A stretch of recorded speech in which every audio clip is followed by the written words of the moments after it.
Hi guys, we're picking up today with chapter 33. Mrs. Johansson was laid to rest next to her son. We covered her in the quilt off Martin's bed and pinned the Civil War medal on a bright yellow square. It was the sunniest part of the quilt, and we thought she lived with so much sadness in her life she could use a little cheer.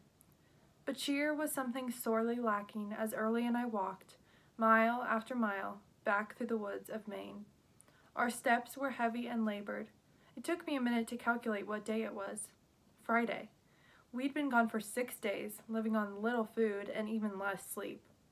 We reached the covered bridge that we'd crossed earlier in the week, but this time our footsteps were slower, and we didn't shout to hear our voices echo. Halfway across, Early rested his arms over the railing and stared into the water. He reached into his jacket pocket and pulled out Fisher's dog tags. I recognized the look on his face. Not only had Early lost his hero, he'd also been sent home, dismissed, and I knew what was coming next, even before Early cocked his arm back. "Early, no!" But it was too late. He'd already cast the dog tags into the air. The shiny metal discs on the chain landed in the river with barely a splash. Something in me broke loose, and before I knew it, I'd shed my backpack and jacket and jumped into the swiftly moving water. My mom used to say, "Still waters run deep," and fortunately I landed in water with enough force to send me down to the still waters. The sun penetrated far enough for me to make out fish and rocks and branches. I pulled and kicked my way down, searching, hoping. Then I saw it, a little shiny something. It swayed in the water, catching the sunlight and twinkling like an underwater star. I don't know if I swam to it or if the current moved me in the same way that it had moved the tags, but I found myself reaching, straining to catch the small metal plates, snagged as they were on a branch. Why had Early cast Fisher's dog tags anyways? He had said that Fisher was empty, that he was raining inside. Couldn't Early see that his brother was wounded? I knew Early felt dismissed and abandoned, but couldn't he see that Fisher's scars hadn't healed? Why didn't Early hang on? The metal tags shifted, reflecting the light in a different way. As my lungs began to strain for air, I realized I'd been here before. Underwater, searching for something small and shiny and just out of reach. My navigator ring. I reached for the tags as I had for the ring I thought I'd seen in the swimming pool that first week at Morton Hill. As I had when I'd seen it in the stars that night with Gunner. I wanted to take it back. Wished I could take it all back. I remembered the day of my mother's funeral. It was raining outside, and I could see my dad lingering at her grave in the downpour. Could it have been raining even harder inside him? A couple of weeks after the funeral, my dad and I sat in silence at the breakfast table. The house was kind of messy. Mom had always taken great care around the house. She wasn't fussy, but seemed to keep up all the cleaning, stitching, mending, tidying, fluffing, and sprucing. On occasion, she'd ask me to help with drying the dishes or cleaning out the attic. She'd say, "If we all pitch in, it might take twice as long, but it'll be more fun." Now, none of it was getting done. Dad looked around him as if trying to figure out his role in this strange place. He hoisted himself up from the table and declared it was time for us to get off our duffs and get the place ship-shape. He started in the kitchen with a bucket of soapy water and an assortment of rags, sponges, scrubbing down every inch of tile, cabinet, and stove from top to bottom.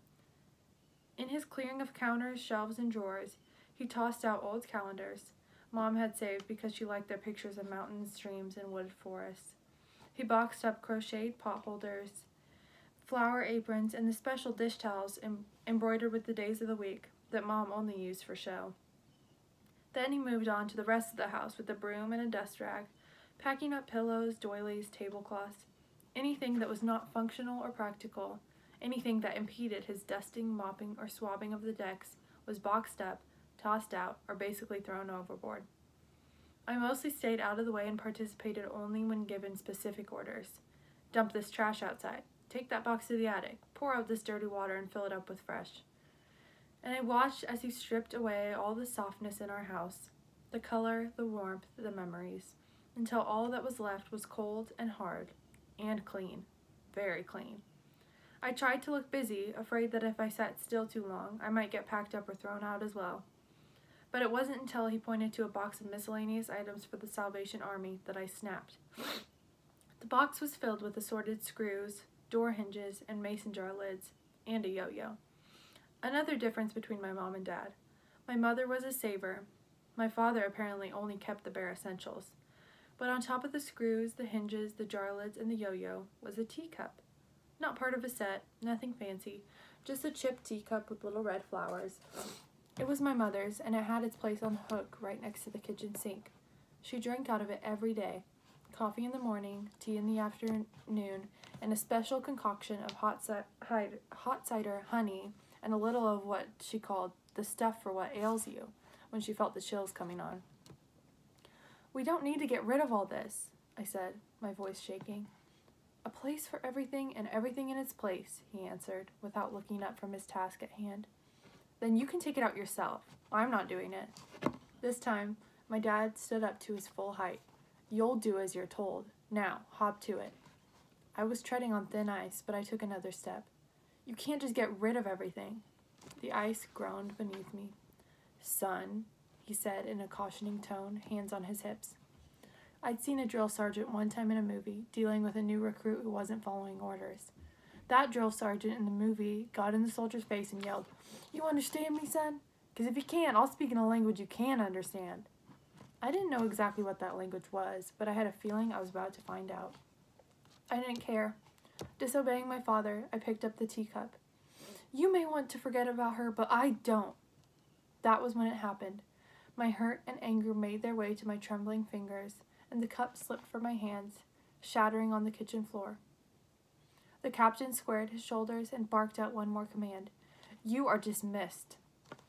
Dismissed.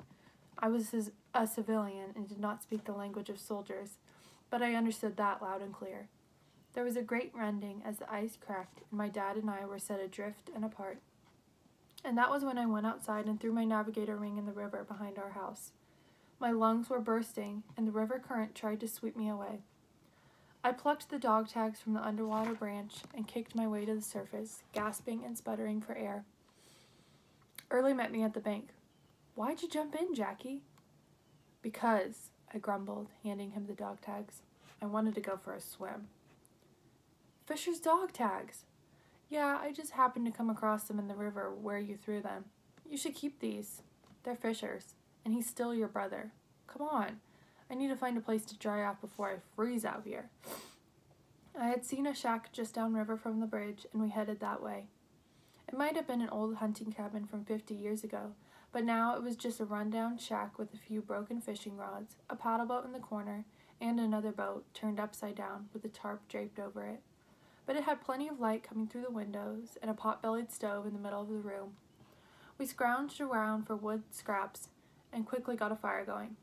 I was glad my jacket and backpack had been spared another dunk in the river and stripped off my denims and shirt to dry by the fire.